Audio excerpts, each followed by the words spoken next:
Mobile নম্বর link ছাড়া গ্রাহকদের ration নয়, খাদ্য দপ্তরের বিজ্ঞপ্তিতে বিতর্ক। সম্প্রতি খাদ্য দপ্তরের তরফে বিজ্ঞপ্তি জারি করা হয়েছে। তাতে এখনো পর্যন্ত যে সমস্ত গ্রাহকদের মোবাইল নম্বর রেশন কার্ডের সঙ্গে লিঙ্ক হয়নি, তাদের মোবাইল নম্বর দ্রুত লিঙ্ক করার জন্য ডিলারদের নির্দেশ দেওয়া হয়েছে।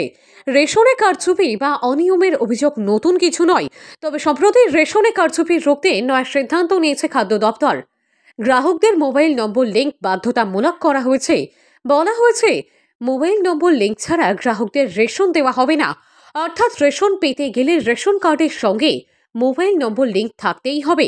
এই সিদ্ধান্তকে ঘিরেই বিতর্ক তৈরি হয়েছে।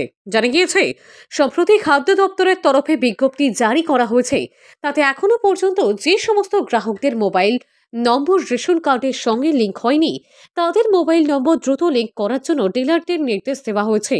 খাদ্য দপ্তরের তথ্য অনুযায়ী 3,90,00,000 পরিবারের রেশন কার্ড রয়েছে, যার মধ্যে মোবাইল লিঙ্ক রয়েছে 1,32,00,000 পরিবারের, আর বাকি 1,58,00,000 পরিবারের মোবাইল লিঙ্ক নেই। সেই সমস্ত পরিবারের অন্তত একজন সদস্যের মোবাইল নম্বর লিঙ্ক রেশন কার্ডের সঙ্গে করতে বলা হয়েছে। এই নির্দেশ ঘিরেই বিতর্ক তৈরি হয়েছে। যদিও খাদ্য দপ্তরের আধিকারিকদের বক্তব্য, যাতে রেশন বেহাত না হয়ে যায় তার জন্যই এই সিদ্ধান্ত। অনেক ক্ষেত্রে একজনের রেশন অন্যজনকে দেওয়া হয়ে থাকে। এই অনিয়ম রুখতেই এই নির্দেশ দেওয়া হয়েছে।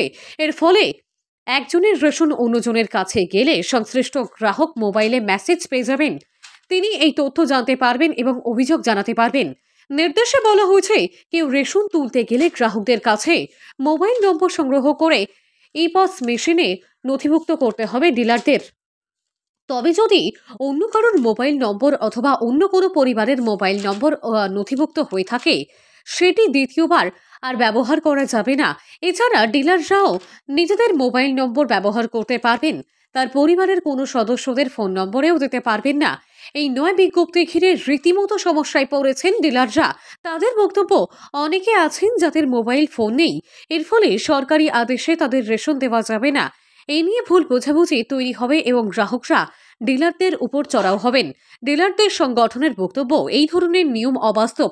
এর ফলে সাধারণ গ্রাহকরা সমস্যায় পড়বেন, ডিলারদেরও সমস্যা হবে। সুপ্রিম কোর্ট বলেছে, রেশনের সুবিধা থেকে কাউকে বঞ্চিত করা যাবে না। খাদ্যমন্ত্রী রথীন ঘোষ দাবি করেছেন, এটা খুব ভালো উদ্যোগ। এখন সবার কাছেই মোবাইল রয়েছে, এর ফলে ডিলাররা গ্রাহকদের ঠকাতে পারবেন না।